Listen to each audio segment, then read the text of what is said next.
Welcome to this public forum. My name is Balachandran. I teach at the Graduate Institute of International and Development Studies just up the road. It's a great pleasure for me to be invited to be in conversation with Professor Quinn Slobodian from the University of Boston, who will be speaking to us about his most recent work on crack-up capitalism, published in 2022. 23. So we're just going to have a chat about the book, Quinn and I, and then in due course we will fold a Q&A session into the chat. So thank you for your attention, and I look forward to expanding this conversation to the entire forum. So can we get started? So Quinn, thank you once again. Thank you. Welcome to Geneva. Welcome to this public forum. I must say that the first time I read the book, I had not been invited to the forum, and I wasn't aware we would be talking about this. And then I went back to take a look at the book again. And I must say, first of all, congratulations. That's quite an amazing achievement. And I was thinking to myself, cycling here today, that a lot of authors join the dots. And but there are some authors who kind of show us dots that we didn't think existed, and then try to join them. So I thought crack-up capitalism does a tremendous service in terms of showing us a part of the world, a part of the international political and economic order that we rarely think about, which exists, as it were, in the shadows. But then bringing this into the center stage and telling us how important it is to understanding our own present and our past. I thought that was quite a tremendous achievement, so congratulations. I was wondering whether you might want to start off by telling those of us here who may not have read the book a little bit about your book, what kind of got you talking about it, got you interested in it. One of the things that struck me was that your earlier book on globalists ends right here in the WTO. So it's kind of interesting that we're talking about your new book here at the WTO, and maybe there are some dots that we can already see that you might want to join. Sure, yeah, thanks first of all to Bala and the organizers for having me, and thanks to you all for joining here in this beautiful atrium under this beautiful tree. It is true that the last book I wrote before this ends in the WTO, and I know the murals of this place very well because I've written a lot about them in that book as a kind of irresistible through line across the decades of the transformation of global economic governance. But I'd never actually been in here until yesterday. So it's especially nice as an opportunity to sort of bookend this series of publications I've had about the evolution of global economic governance by having this conversation with you all here today. The book that Bala mentioned a second ago, Globalist, tells a story from the end of European empires, first in the Austro-Hungarian Empire and the Ottoman Empire, all the way up to the 1990s. And the story that tells is about the sort of paradox of the 20th century, whereby we have, on the one hand, more and more nation states with a kind of a mandate for self-determination and autonomy, and at the same time, an ever more interdependent world economy, right? This is, I think, the kind of riddle of global economic governance, is how do you square this problem of people having a right to determine what they do with the land that they live on, the resources underneath their feet and on their territory, with some kind of vision of global economic cooperation and interdependence. Obviously, it's ongoing here at the WTO, and the book kind of ends with the WTO experiencing this moment of kind of Pyrrhic victory in the 1990s, when they seem to have arrived at the possibility of a true international economic law that is global in its jurisdiction, enforceable in its mechanisms, and has been sort of bought into by the decisions of the sovereign nations of the entire world. Of course, the book really ends with the protests in Seattle in 1999, which this year is the 25th anniversary. And as everyone in this room knows more than probably most people, the WTO has been kind of plagued by problems of legitimacy and buy-in ever since the world's biggest nations and biggest industrial powers have also started to become sort of protesters against the WTO. The problems have become even more dire. So looking at all this, my question was kind of, how can I narrate this problem differently than I did the last time, right? If the central riddle that I described in Globalists was the space of the world on the one hand and the space of the nation on the other, what kind of perspective might help us understand more clearly and see the stakes politically differently than what we have already captured in this kind of binary? And what I did then in Crack Up Capitalism is to look sort of inside of the envelope of the nation at the space of the zone. That is the special economic zone, the export processing zone, the foreign trade zone.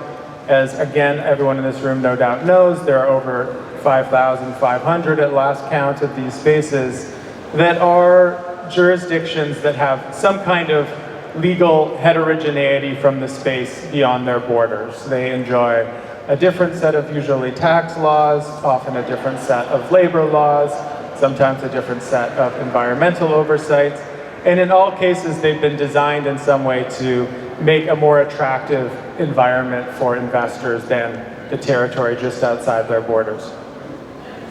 My question was, sort of intellectually speaking, where did these things come from? Whose idea was it that the nation, a very well-recognized form, should be perforated yet again internally by new jurisdictions in which we don't have kind of the legal evenness that one would expect from a traditional idea of the nation state. The story I tell in the book picks up a little bit on the earlier story of places like Puerto Rico, places like Taiwan, creating EPZs in the 1950s. But it really starts with the fascination of a group of neoliberal intellectuals in the late 1970s with a place that had seemed to have escaped the sort of titanic struggles of decolonization, new international economic order, demands of developing nations. And that was what was then still the crown colony of Hong Kong. So 1978 is sort of the establishing shot of the book. Milton Friedman standing in front of the skyline of Hong Kong, filming the first episode of what would become his extraordinarily successful PBS series, Free to Choose, where he sort of gestures at Hong Kong as an alternative to the traditional process of decolonization and national self-determination. So look at this place, right? It's run like a business. It has none of the complications of multi-party representative democracy. It runs with efficiency. It can shift according to the demands of the global economy very quickly because of light regulation. Why can't more places in the world look like this, right? It's sort of plaintive demand. And the story I tell in the book is the SEZ is really an attempt to create a portable Hong Kong and sort of duplicate this model of political micro-organization in as many places as it possibly can be realized. This, of course, most famously begins with Shenzhen, just across the border from Hong Kong, where Deng Xiaoping was quite directly attempting to emulate Hong Kong. Singapore becomes another model of a kind of a micronation, which was especially inspirational to Xi Jinping later. And the book moves through examples of these from Dubai to Liechtenstein to more extreme efforts at creating sort of novel, ever more extreme forms of SEZs, for example, Prospera in Honduras, and dreams of a so-called network state or a startup nation as described by Silicon Valley visionaries, in heavy quotes, like Balaji Srinivasan, Mark Andreessen, and others. So that's the kind of arc of the book, is we tell the history of the 20th century usually as an inevitable move from sort of regional economies to a global economy, end of a world of empires to a world of nations. But my proposal in the book is, what if there's a step we're kind of missing there, where economically the world is actually being perforated through these new jurisdictions in which most of the new investment and most of the new manufacturing is often being channeled and funneled? How can we sort of think about politics differently if we see the zone rather than just the sort of the world and the nation? Thanks. So, the book is organized. You're speaking to them. Am I all right? Okay. Can you hear me? Yeah. The book is organized through chapters. Start from Hong Kong, go on through Singapore, Liechtenstein, Dubai, through Somalia, and so on. So there are these zones that you talk about, but there are also zones within countries that you talk about. Starting from gated communities, really privatized spaces, if you like, of public order, setting the template for a wider sort of privatized ordering of the public space. Now, some of these zones are zones created by nation states, exercising their sovereign authority to bend the laws, create spaces of exception, and that's how we see the spaces in China, for instance. But the other thing that struck me about the book was the fact that some of these spaces are being, you mentioned Friedman, you mentioned Srinivasan and Anderson, and these are people who are kind of thinking of these spaces in the abstract and thinking about the possibility of these spaces in the abstract. And I can see the link between, say, somebody like Milton Friedman and the people you wrote about in The Globalists. But then in cracked up capitalism, you're also writing about serial entrepreneurs who are trying to go out and, as it were, improvise these spaces or craft these spaces. And of course, I think we're all familiar with the ambitions of people like, say, Elon Musk, right? Who wants to go out to the Mars and create spaces like these on Mars. So I was wondering whether you might want to tell us a little bit more about these entrepreneurs. Not quite market radicals in the sense of Friedman, but really radical entrepreneurs. And I think you use an expression, anarcho-capitalists, for them. So could you tell us a little bit more about these anarcho-capitalists? Sure. Yeah, that also allows me to sort of say something about the relationship between this book and the last book as a kind of underlying effort for me. It's been very important to kind of disrupt what is often a very lazy dichotomy, I think, between the state and the market, right? So a traditional way to describe the development of international political economy in the 20th century is we went from largely statist policies, whether it's the kind of dependency theory underlying sort of import substitute industrialization in the global south, or the more social democratic regulation in the north, to more market-driven policies, which are often described as export-oriented or neoliberal. That implies a kind of a pendulum shift from the state being in the driver's seat to the market being in the driver's seat. The point of the globalist book I wrote before this was to sort of push back against the idea that since the 1980s and 90s, markets have been liberated, quote unquote, because of the implication there that they have become sort of self-organizing and self-governing. In fact, the very existence and importance of a place like the institution we're sitting inside the walls of now suggests otherwise. The fact that international economic law has actually boomed since the 1990s, tripling, doubling, quadrupling the number of laws and regulations under which investment happens, makes it strange to describe this as kind of unfettering of markets or liberating of markets. By contrast, I describe it in Globalists as the encasement of markets.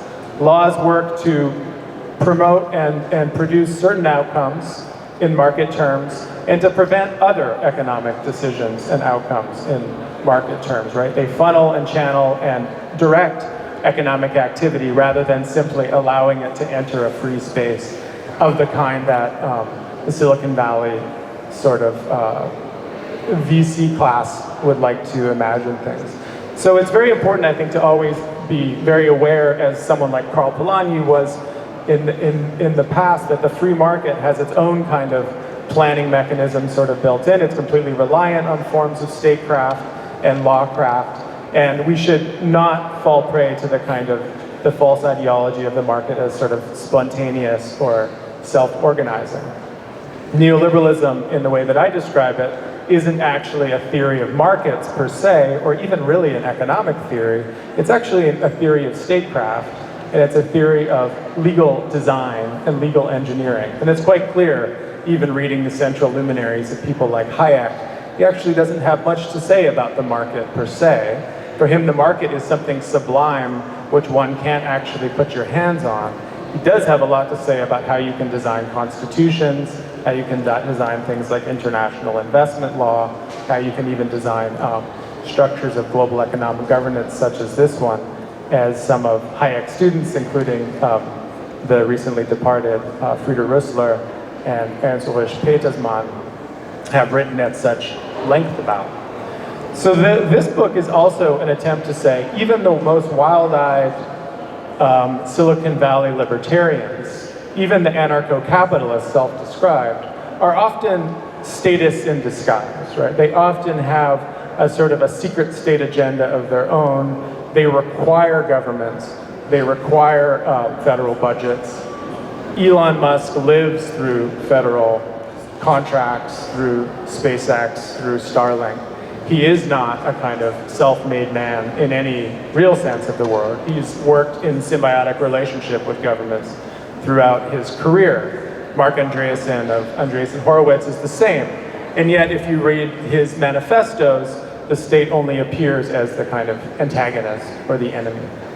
So zones would also seem to be like these spaces beyond the state, spaces of pure free market forces at work. And yet, as you just suggested, more often they are sort of instruments of the state rather than instruments against the state. And I think when you pay attention to that, you also start to sort of call into question some of the, I think, lazier narratives that have prevailed since the kind of ruptures of 2016 with the election of Trump and the vote for Brexit. Since then, we've often heard, and in a way, the premise of this conference is also built around this idea that we've moved from an era of globalization back to an era of nationalism, or even an era of deglobalization. Again, we have this sort of pendulum notion, a kind of a global market has now given way back to statist-driven projects. Well, I think if you look at the British Conservative Party, if you look at what Salvini and Meloni have done in Italy, if you look at Poland under PIS, or Orban, or Hungary under Orban, are these all really sort of projects of swinging the pendulum back to more autarkic, protected nationalist spaces? They're actually not, right? The Brexit vote was originally, before it was sold under the slogan of "Take Back Control," the slogan was supposed to be "Go Global." So the idea was that Britain was actually constrained by the protectionist space of the EU, over-regulated within the European Union, and needed to go global once again. The free ports and enterprise zones, which were really the only thing that the British Conservative Party had to offer for their so-called leveling up agenda, are really not sort of out of the 1930s. They're much more out of the Thatcher era, as I describe in the book, where the first budget rolled out by Geoffrey Howe as Chancellor of the Exchequer in 1980 had as its sort of crown jewel this idea of building enterprise zones and free ports throughout the United Kingdom. They're still doing Thatcherite policy, and to describe that as nationalist or deglobalization is, to me, odd. Poland currently is one big special economic zone. Orban has created special economic zones to keep Samsung in the country. Salvini created special economic zones throughout the south of Italy. Meloni is in the process of turning the entire Mezzogiorno into one SEZ. So we should be able to see that some of these sort of tools of the era of high globalization are still with us. They might be used in more unilateral ways, ways less amenable to discussion in spaces like this. But once you sort of see the zone, again, as an alternative to just globalization or nationalism, you see that these geographies are being more realigned than just following a simple pendulum shift along the recognizable borders of the nation state on a kind of a political map.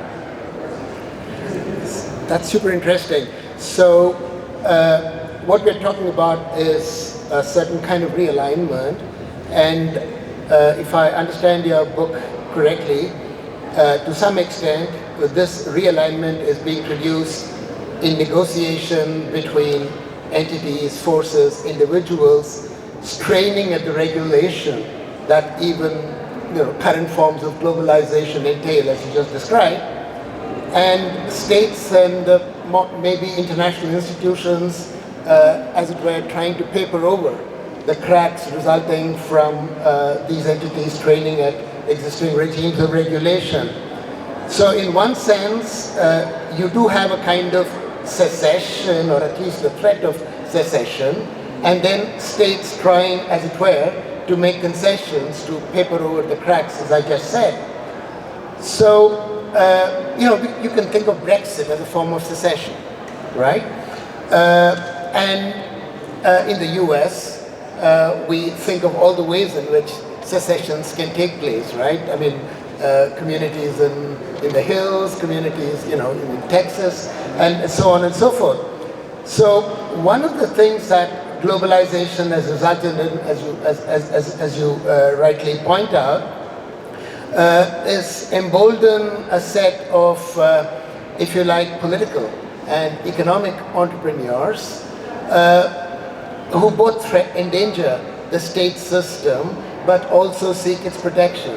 So looking ahead, how do you think this complex dynamic might unfold? Yeah, I think secession is a good word to sort of bring into the conversation, because I think we often assume that political secession implies economic secession, right? So to secede must mean also to seek some form of self-sufficiency or some form of autarky. But the secret of the zone, really, is how can you separate but remain global, right? This language of separate but equal, this is separate but global. How can you secede politically while still taking advantage of a highly interconnected global international division of labor? And this is something for which we actually don't have a familiar political vocabulary, because we're used to thinking about nations and economies as kind of conjoined things. And so if a nation wants to withdraw itself, then it must also be withdrawing itself from relationships of economic trade. But things like gated communities, which I described the sort of rise of in the 1990s. Some of you might remember, I even remember sort of from childhood, gated communities were being used as an example of kind of social alienation, fragmentation, a sort of dissolution of the social contract. The people that I write about in this book were elated about gated communities because they saw them as kind of laboratories of private law creation. You can create a kind of a bespoke set of regulations that people have to sign to enter and to become part of the community.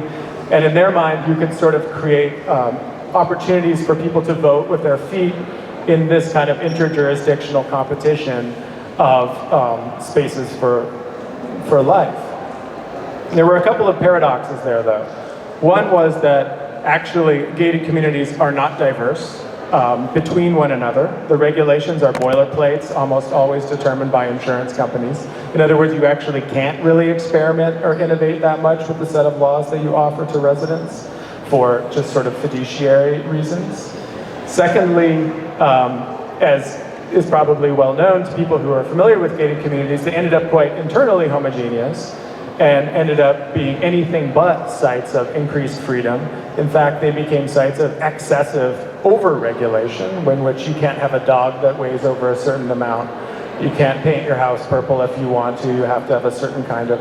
So libertarian utopias paradoxically ended up becoming these sort of enclaves of hyperconformism. And there is sort of, I think, something there about these experiments in exit which often do anything but kind of innovate at the margins, rather they sort of default back to the most sort of simplistic form of value protection and sort of investment protection.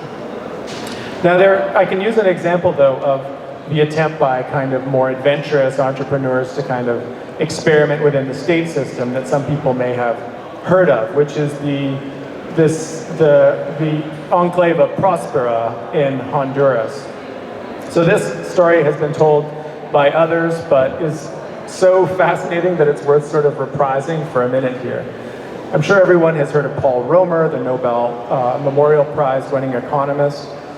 In the early 2000s, he made a proposal for these things called charter cities.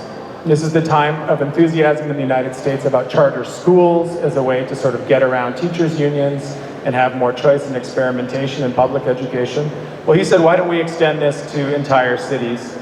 Why shouldn't nations give away part of their territory to oversight by another country, which might be able to offer a better set of laws and offer more kind of investor security than the host country itself would be able to do.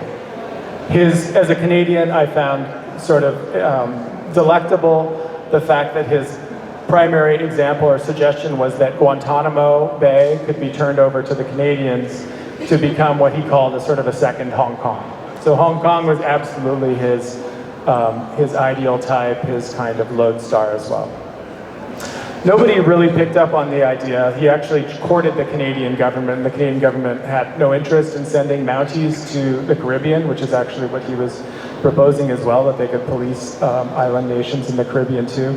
But in Honduras, there was a right-wing coup, and some sort of business school trained people were now in the regime of the new administration, and they were very interested in following Paul Romer's ideas. So he started talking to them about writing new laws for the Honduras Constitution, which would allow investors now, not foreign countries, but investors to come in and write their entirely blank slate version of the kind of territory that they would want to govern.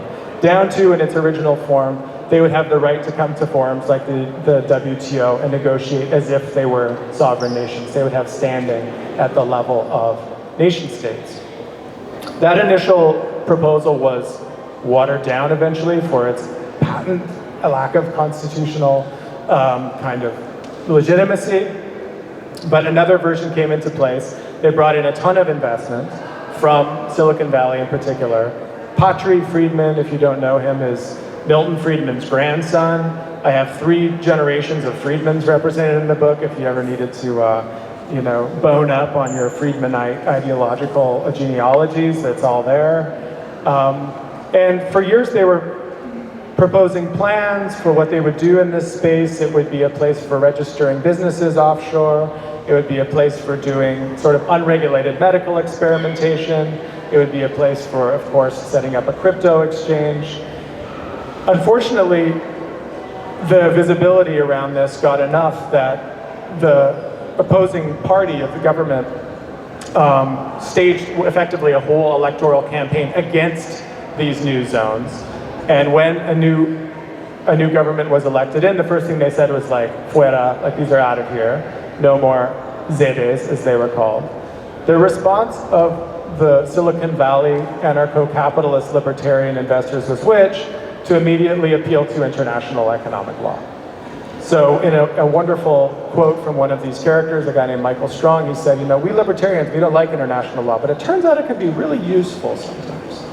So not only did they appeal to international investment law, but they have sued the state of Honduras for $10.8 billion through the Central American Free Trade Agreement, as well as, in a very arcane piece of lawfare that, some people in this room would appreciate. They're also using a bilateral investment treaty with Kuwait and Honduras to also bring a suit against the state of Honduras. So needless to say, $11 billion is an enormous amount of money that bears no relationship to any of the profitable businesses, of which there are basically none, happening in this enclave of Prospera at the moment.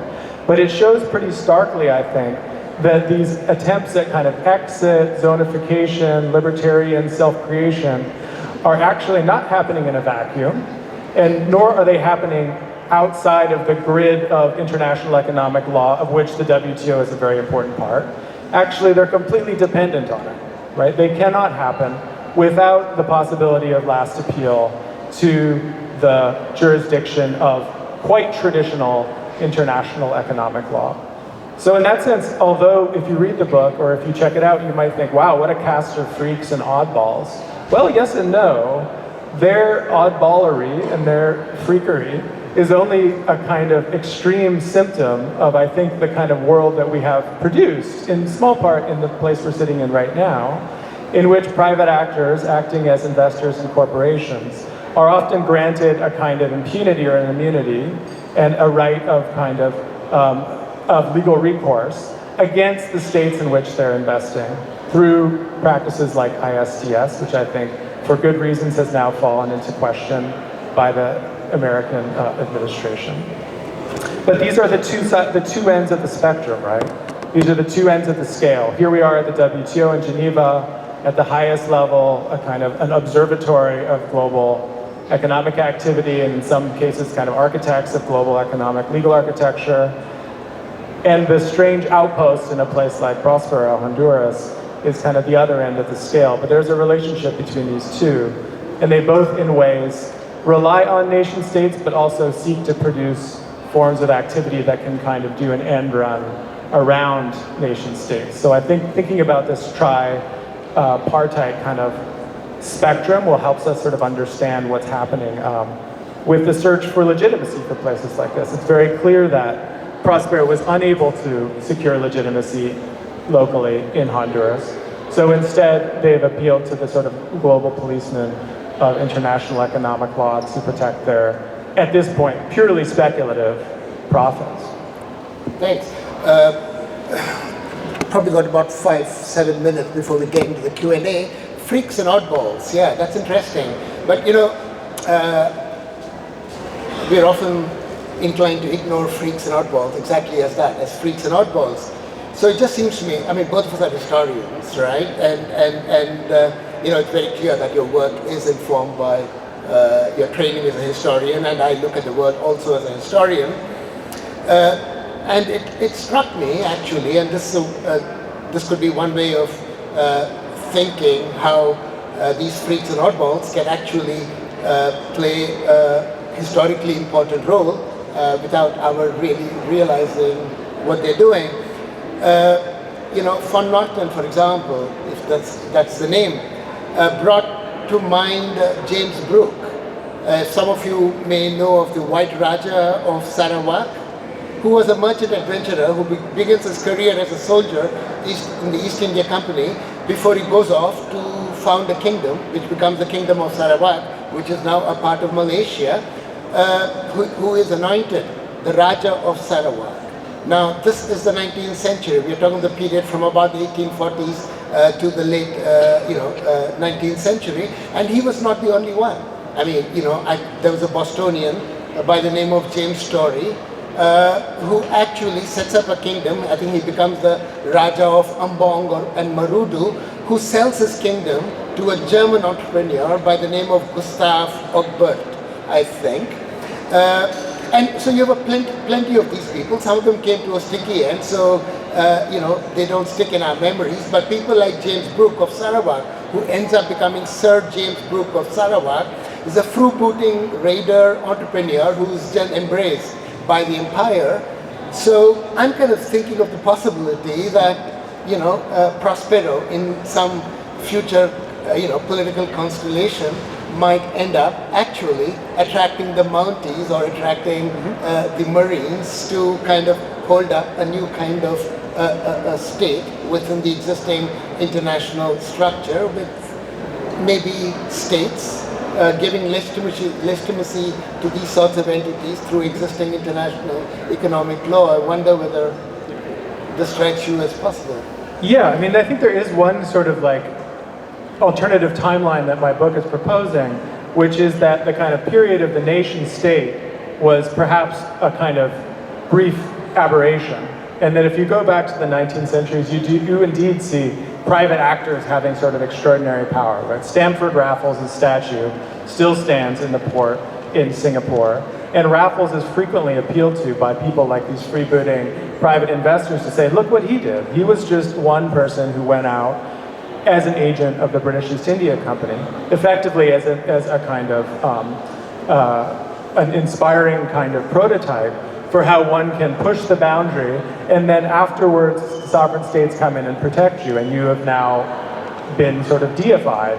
So in a kind of world where zonification becomes more normal, where creating spaces of legal exception becomes more the norm rather than the exception, then you have the possibility, I think, of a kind of a completely perforated map of investment and manufacturing, allowing for kind of the dissolution piecemeal of the reality of kind of national sovereignty in the sense that we would have assumed from the 1950s through the period of decolonization was the direction towards which things were moving. But I think there's a couple of other things I wanted to say, I guess, sort of in closing. One is about sort of ransacking history, like whether or not that's a strange thing to do. I think it's a very typical thing, especially in the world of international law, for people to do, right? Think about how strange it is that people frequently refer to 1648 as something that supposedly should have some relevance to the 21st century, right? In a way that's no more eccentric than one of my Dutch libertarians appealing to Somali clan law and trying to figure out how to graft it onto contemporary investment law. Or think about Wolfgang Friedman appealing to the Lex Mercatoria or the law merchant of the medieval period, allowing for kind of private law that can act outside of the space of public law, right? There's actually a rich tradition in mainstream international and international economic law of sort of plundering the past for present day purposes.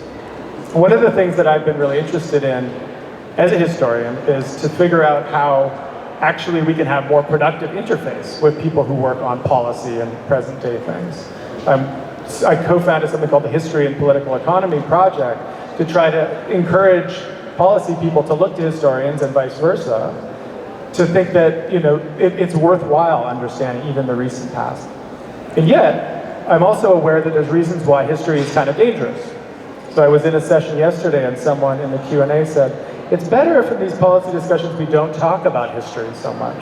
Why? Because history is littered with injustices, right? Deeply entrenched inequalities, scandals, genocides, centuries of exploitation, that as soon as you think about them, it begins to be very hard to imagine that we're in some supposedly horizontal space within which nations have inequality as new negotiation partners, right? History sort of makes absurd the whole premise of multilateralism. So part of me wonders if it's sort of a necessary condition for places like this to keep history at arm's length, or if we could sort of help to suture together some of those often sort of fraught and seemingly irreconcilable conversations by actually working through history well, instead of just through, you know, polemics and sound bites, or pure repression and amnesia. So I think maybe I'll leave it at that, and we can... Yeah. Thanks. Yeah, well, it's not for nothing that the end of history remains a political rule of the thumb long after it's lost any respectability amongst academics. Right. I'm sure you don't want me to be the only one chatting with Quinn, and you have plenty of questions. So, right, may I? Somebody will be coming to you. Please put your hand up and somebody will come to you with a mic. I have mine of the One Goal Initiative for Governance. Plug my age, so close to the secret. So where would you think such a place could created today that would be also lasting? And how would such a place defend itself, I would say, militarily? Yeah, so I would say, I mean, slightly roundabout response to that, but I think there's kind of like two ways to read the conclusions of my book. One is kind of go back to old-fashioned kind of democratic processes, and like the nation state is not dead yet, and it can still control and regulate and rein in and direct investors in ways that are more collectively beneficial and not simply ways of siphoning out, you know, collective wealth. The other way would be to say, are there kind of more creative forms of zone making that could serve interests other than the bottom line of X investor? So are there kind of leftist zones that one can think of? If so, how would they defend themselves? This is the old story for libertarian exiteers, is how do you defend yourself? Famously, Gordon Tullock said, well, you would need to develop your own nuclear weapons first. And people like Lee Kuan Yew and the people who run Monaco and places like that say, well, you need to basically have a military arrangement with your next door neighbor for protection, or you build up very rapidly a military force like a Singapore and Israel. But I think that the question is more like, is a kind of leftist zone even thinkable? And I can give you one concrete example, which I think is an interesting one, which is this model of free ports, which has been introduced in the UK, which is very much has a conservative lineage. It's intended primarily as a sort of investor-friendly, labor-antagonistic model of reorganizing national territory. And yet, the UK is a partially devolved space. So when the SNP gets free ports, what do? They say they want to turn them into green free ports. And we want to make these into places where actually environmental standards are higher than outside. So businesses for whom that's attractive will then come there, and they can sort of say, hey, we have the imprimatur of having been made inside the green free port. What do they do in Wales where there's a more organized labor-friendly government? They raise labor standards inside the free port. And they say, inside the free port here, you actually need to pay the workers better. You need to provide them better provisions. So it's a way to kind of try to, you know, start a kind of a race towards the middle, at least if not rather than the bottom. But the short answer to your question is, I think that more often than not, the idea of a truly self-governing or secessionary zone is a fantasy enabled by a not always visible protective power to which in extremis that zone is always going to be able to appeal. So it's actually very hard to create properly secessionist micro-territories in the present world. For better or for worse. There's a question there. I should point out, whilst we're waiting for the questioner to get the mic, that the book is available on sale at the bookshop. So please go and grab a copy before they sell out. I think there's only 2 left. So yeah. Also available elsewhere. Oh, okay. Yeah. I believe these are the only 2 copies left? Maybe, yeah. Oh, right. Okay. Thank you. I haven't read the book, so my question may be based in a very imperfect understanding of your argument. But is the fact that free zones tend to be about manufacturing significant? Or are they just the first ones or the most obvious ones that have been created? I mean, what about in economies that are mostly based in primary production or in services? Do you see the same phenomenon arising?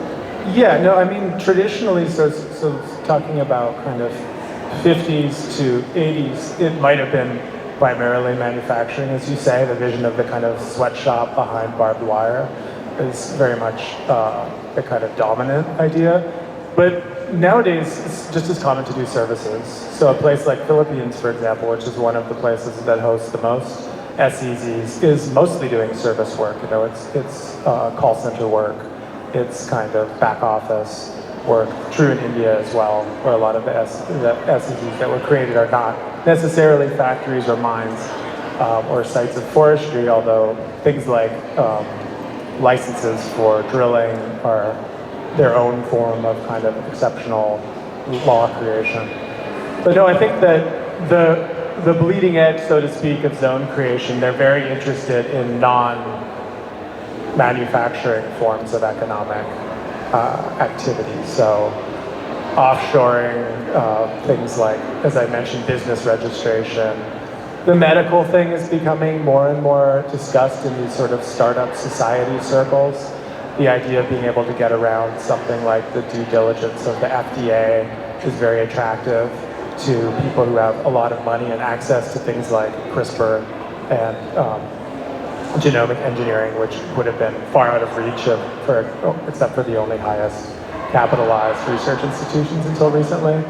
So I think that, yeah, it's more and more, it's less and less about manufacturing these days.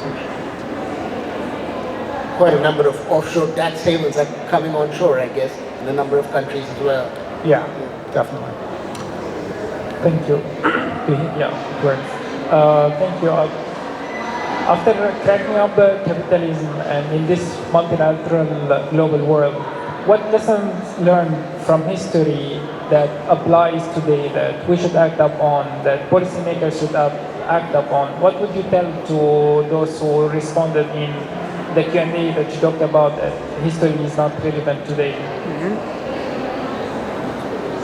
Yeah, I mean, you know, having written a kind of book about the history of neoliberal globalism, and then now this one about sort of projects of secession and zones, I have been kind of tempted to kind of follow it up with a book about the kind of meso level of regional organization and federal organization, because, you know, this is something I've heard just in the day and a half that I've been here, but this idea of kind of, you know, plurilateral arrangements and, you know, regional arrangements that could then open up in the sort of open regionalist model to more and more members over time.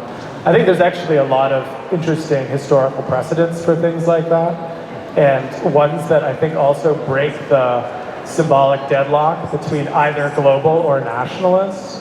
I think that, you know, one of the victories of right-wing politicians these days has been to sort of convince the world that they are defenders of the nation against, frankly, globalists.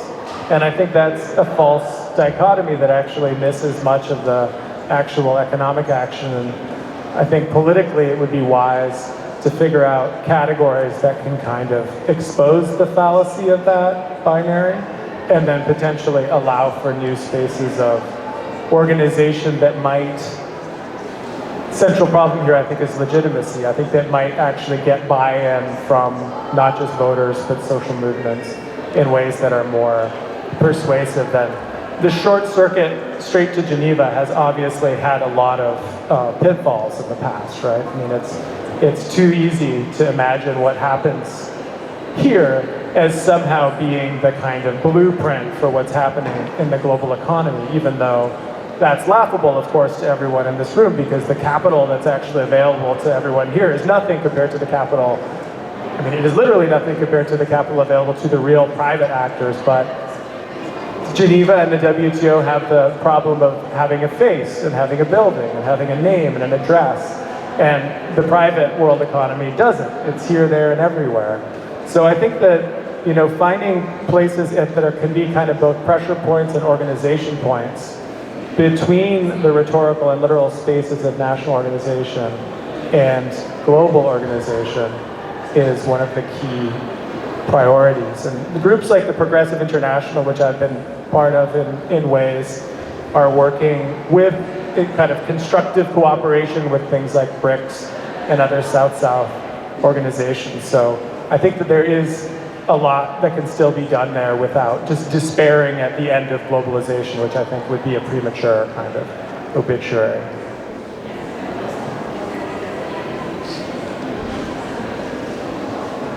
Thank you very much for the conversation. I haven't read the book, but I'm deeply interested. My question is, you know, looking at the examples that you have mentioned, you know, they're either former colonies, or for example, you mentioned Milton Friedman, and I picture, you know, him during the dictatorship, you know, in Chile, and all these ultracapitalists, you know, finding these places where they're where, you know, countries of nation states are vulnerable in terms of democracy. And my question is, since we're getting, you know, more familiar, you know, with democracy, or dictatorships are becoming more sophisticated, how do you picture, you know, these spaces? How ultra-capitalists would you think they're going to start envisioning these places and where to experiment? You know, since citizens are getting more acquainted, perhaps with democracy, or sophisticated is getting more, dictatorships getting more sophisticated. How do you picture these places for ultra-capitalists in the near future? Yeah, it's a good question, and I think that it's also important to point out that this isn't all something sort of happening out there, so to speak. So one example beyond the UK example I use in the book is the United States, where Donald Trump was actually a very direct beneficiary of zone creation in the 1980s and 1990s, when there kind of a shift happened in urban planning in the United States, where there was no longer an attempt to kind of organize from above or collaboration with sort of stakeholders, but instead so-called incentivized urbanization means you just give big handovers to developers and basically let them do whatever they want inside of, crumbling inner city cores and so on.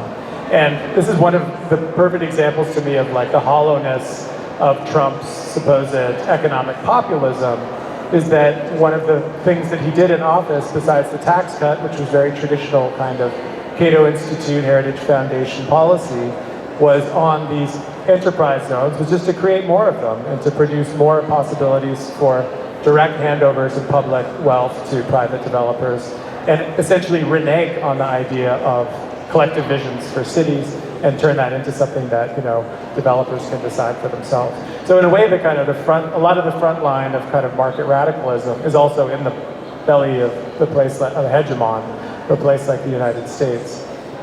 The problem that entrepreneurs like the ones in Prospera face is that the moment they start to have some kind of visibility or success, which by definition they need to attract investors, then they also get the attention of local social movements, local politicians, for whom it's very easy to sort of target the, gringos coming in once again, trying to create their own states in our territory, and they're right. So there's a lot of resentment and anger on their part, and there's a whole sort of history of attempted cooperations with places in the Marshall Islands, French Tahiti, places like that, where they're going to set up new kind of startup cities or seasteads, and then as soon as the actual residents of these places find out, what are you talking about? You're not doing this here.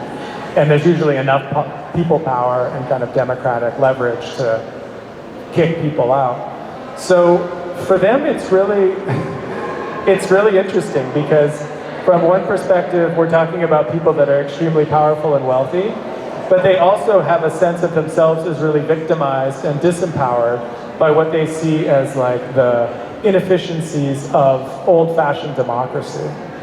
So it's for that reason that sort of cyberspace has become so interesting. I mean, let alone Mars itself, but cyberspace is a space within which one can create state-like entities. I mean, it's hard now to think how phenomenal it is that Bitcoin, which didn't exist 20 years ago, has now the valuation that it has, right? They have taken great heart from the fact that they, in their mind, created a currency out of thin air. It's not a currency, but they think of it as a currency. So the question is, for them, if we created a currency out of thin air, if we LARPed a currency, if we cosplayed a currency, pretended it until it was real, then why can't we do that with the state too? We can start with a kind of a cloud state, as Slobodian describes it. You get buy-in by people no matter where they are, and then you create like a reverse diaspora where everyone will then converge on place X, Montenegro, Cote d'Ivoire, or wherever you can persuade a local kind of authoritarian leader to let you set up shop. So for them, they're always searching the horizon. And I think they're not so much important or interesting in themselves because they're so powerful. I don't think they are.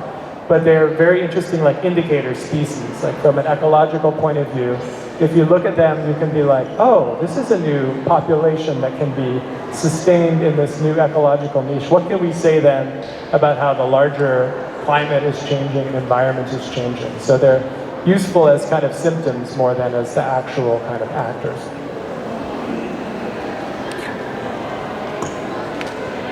Hi, this is maybe not such a fair question because you've said rightly, I think that we should embark in these binary dichotomies, but it's the 50th anniversary, if I remember correctly, of the International Economic Order proposal. It's also the 30th anniversary of the WTO, so I work here, we've been looking back at the past 30 years, and what's striking is that a lot of the objectives of the new International Economic Order have kind of been delivered by the neoliberal order, right? I mean, but I would be like, if you told the architects at the NIEO back 50 years ago, okay, you guys are going to get nothing you want, basically. Mobile global capital will thrive.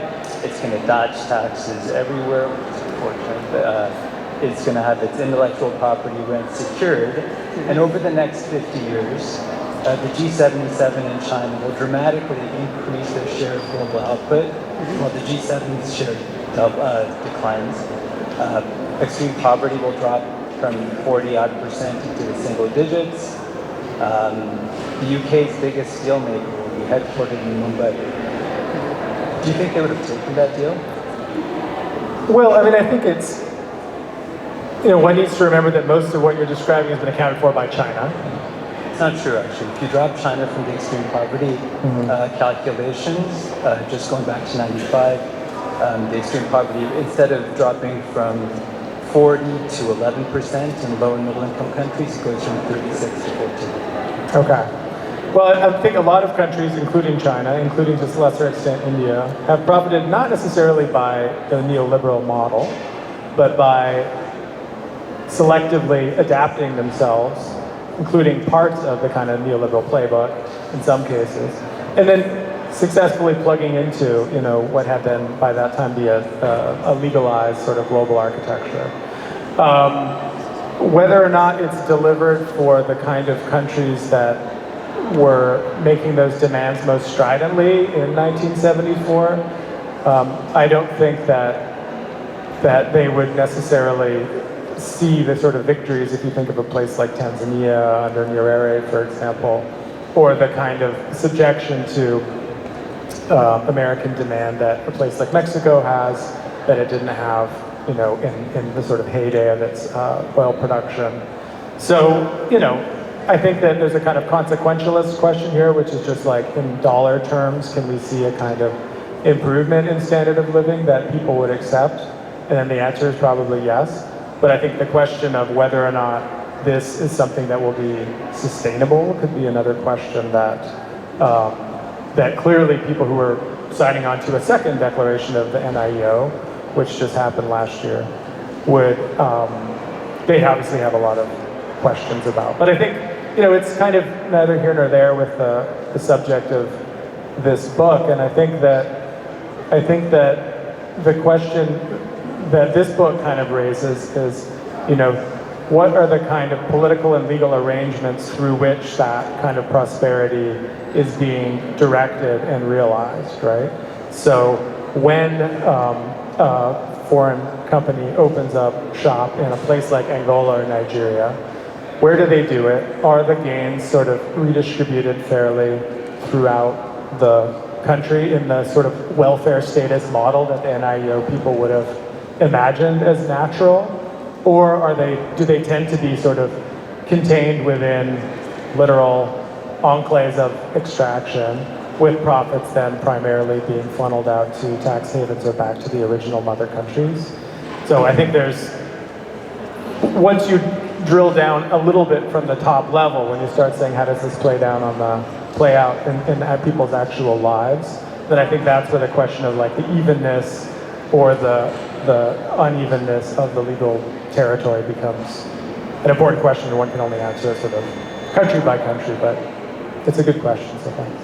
Though I also think, if I may add here, if this is the history that the WTO is telling itself about the last 30 or 50 years, it's a story comforting to itself, but perhaps not necessarily very accurate. I mean, you just have to look at something like what's happened to the permanent sovereignty over natural resources, which was a key neo-demand, right? And how that has been transformed into, present-day bilateral investment treaties and multilateral investment treaties, to see that the sovereignty question that was at the heart of the Neo-Charter is something that's been completely elided in the last 20, 30 years of the WTO and neoliberal trade. And in a way, Quinn's crack of capitalism is a story about how, as countries from the South, try to grasp towards some conventional norms and notions of sovereignty, new norms come up to, as it were, perforate not just their spaces, but also their ideologies and ideas about sovereignty. I guess that's one of the models of the story that I took from your book.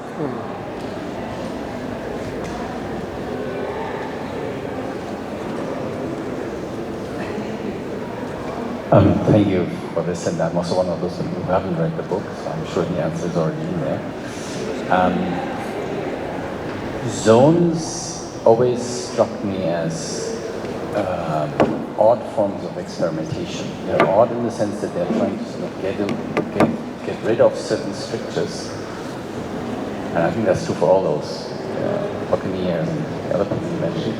You get rid of certain restrictions, not paying much attention to what those strictures or the people who maintain them actually get you in return.